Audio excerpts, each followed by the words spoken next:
Ten ferritin je taky velký problém u těch žen, pokud se Určite nepletu. áno, veľmi Železo veľký. vlastně. Áno.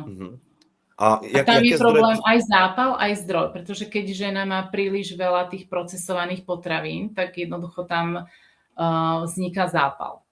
A ten potom je problematický saturovať to železo, keď tam máme zápal, pretože sa tam tvorí hepcidín, ktorý bráni vstrebávaniu železa a tak ďalej. Čiže je to taký trošku komplikovanejší proces. A z jakých zdrojů železo byste doporučila třeba suplementovat nebo jíst vlastně ženám? Ja nedoporučujem suplementáciu železa určite, že žiadnu, pretože sú tam není tie kofaktory z tých živočíšnych vecí, tmavé mäso, sardinky, játra, rastlinné veci, zelené, žihlava, napríklad žihlavová infúzia má strašne veľa železa. To ani nevím, co je, to slyším poprvé. To sa volá, že Needle Infusion. Aha. In English. A to je nějaká jako infuze do... Ne. To si vyrobíte si doma, že si zalejete žihlavový čaj a necháte si to nejakých 10-12 hodín odstať, aby sa to tam vlastne vyluhovalo čo najviac. Takže žihlavový čaj. Žihlavový, needle. Aha. Kopřiva, aha. kopřiva. Jo, takže kopřivový čaj, super.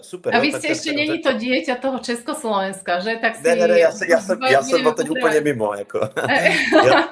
Já jsem byl teď úplně mimo. No. Jako já doporučuji právě ty játra, žloutek vlastně a slezina. Ale určite áno, len mne sa stane, vieš, že mi povie, že žena príde, má 10 hodnotu ferritínu a ona mi povie, že ona to nevie zjesť toľko, vieš, čiže ja to musím kombinovať nejakým spôsobom. Jasne. Aby sme jednoducho sa dostali na nejakú saturáciu. Tady je teď otázka borůvka. Takže miešame obidva zdroje. Borůvky? A co borůvky? Tady máme otázku. Akože ako zdroj železa. Aha. Veľmi maličký. Veľmi maličký. Je tam nejaké železo, tie borúvky, černice, tieto tmavé bobule, avšak stále je to non-heme zdroj, čiže menej využiteľný. A nemá to určite takú silu ako ten živočíšny zdroj. Ale ako z tých rastlinných sfér určite medzi tie najvyššie. Potom tam je melasa a tak ďalej. Ale hovorím, že tá využiteľnosť je percentuálne veľmi úbohá oproti heme železu. A špenát? Veľmi málo. Tam potom bojujeme a ne tak dobře využiteľný, a tak ďalej. Prosím? A ne tak dobře využiteľný. Určite áno, pretože my potrebujeme k tomu železu, potrebujeme meď a tá meď je práve v tých játrach a tak ďalej, čiže je dobre kombinovať vlastne játra, tmavé mäso, tie sardinky, heme železo a potom z tých rastlinných zdrojov, to čo som hovorila, že žihlava, môže byť to tmavé bobulové obdobie. Super. Bobule. Tohle jsou velice cenné informace pro ženy, protože pokud máte jako bolestivou menstruaci, máte propady energie. Tak presne. A ešte vieš, čo zabudla som povedať, pri tých rodéry, tam je laktoferín a my strašne potrebujeme vlastne laktoferín na strebanie, asimiláciu toho železa. Laktoferín. Áno, tým, keď pasterizuješ výrobky, vlastne tam veľmi ničíš ten laktoferín. Čiže ja si myslím, že aj preto mám také zásoby železa, že ani nemusím príjmať toľko veľa, vieš, tmavého mäsa a tak ďalej, ale že mám v nemám zápaly, mám tam ten laktoferín, ktorý to tam poháňa, tlačí to tých buniek, kam má. To jsou ty informace, tady jde vidět, jak všechno souvisí se vším. To jsou fakt tak zlaté informace a děkuji, že se můžu od vás učit. Tady máme teď otázku, slyšela jsem něco, že když se pije hodně mačí, tak může být pak problém se vstřebávaním železa. Neví paní doktorka, zda je to pravda? Určite áno. Ja ani nedoporučujem veľa tej mači. Aj vlastne káva bráni vstrebávaniu železa, hej, kofeín. Tam je potom problém, či je to mača, či je to kola, či je to kofeín, takže toto sú problematické nápoje, ale keď si dáte jednu maču denne, jednu kávu, ja milujem kávu a nevzdám sa jej, keď si dáte jednu kávu, jednu maču, tak v tom veľkom obraze to nerobí problém. Takže žádný extrém neznamená to úplne to vyřadiť, ale proste nedávať toho Nie, moc. akože zase tam sú polyfenoly v tej mači, ako má to svoje benefity, určite áno, ale nie 6 šálok denne. Tam už potom nastáva ten problém.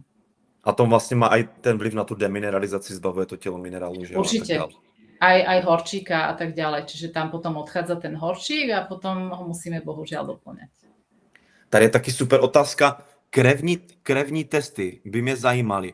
Na co všechno si udělat, zda je v pořádku před početím miminka? Tak tých je strašne veľa. Ja vždycky vychádzam jednoducho z toho, čo tá žena má spravené, ale dávam robiť rozsiahlý panel aj homocysteín, pretože tam vidím tú epigenetiku prípadnej mutácie MTFR alebo Leiden faktora, zápalové markery, krvný obraz samozrejme, kompletnú biochémiu, pečeňové testy, feritín, minerály a tak ďalej, čiže taký rozšírenejší panel. Dá se jako říct, kdy ta žena pozná, jako jo, teď jsem prostě nabitá, mám všeho jako dostatek, teď je ta ideální doba? Dá se něco takového vůbec vyredukovat? Tak ja napríklad viem, že som ready kedykoľvek, hej, ale ja neviem, ako žije tá žena, čiže ja vždycky napríklad posielam aj taký osobný dotazník, aby som spoznala jej život, lebo presne, keď ona ráno neskoro vstáva, keď ona chodí večer neskoro spať, že je na tom blue lights a tak ďalej, má nesprávnu výživu, to dieťa potrebuje extrémne množstvo energie z tej maminky. A veľakrát sa stane, vieš, aj toto je jedna z príčin tej neplodnosti, že tá žena proste nemá tú energiu na zvyš pre to dieťatko potom.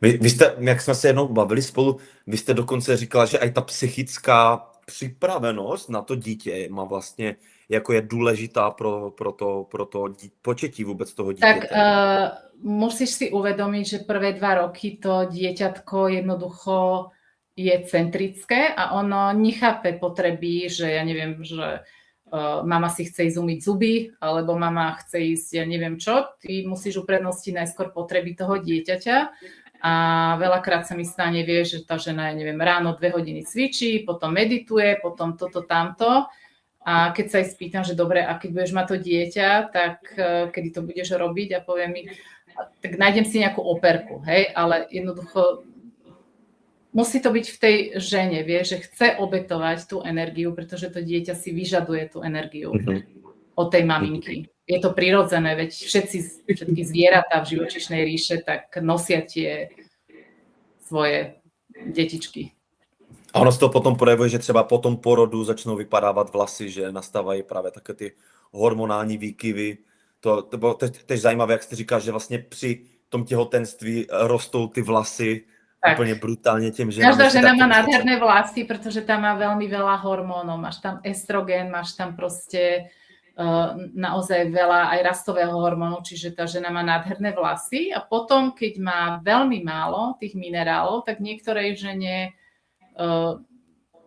aj 3/4 vlasov vie vypadá skutočne, že máš také lisiny, takže to není to dobré. A potom ešte druhý dôvod je, že ide do hypofunkcie štítnej žlázy veľakrát ženy po pôrode a tým, že sú vlastne malnutričné. Majú nízky feritín a tak ďalej, čiže tá štítna žláza tiež potrebuje ten feritín, lenže to nám zoberie dieťatko a potom bohužiaľ tá žena na to veľakrát dopláca.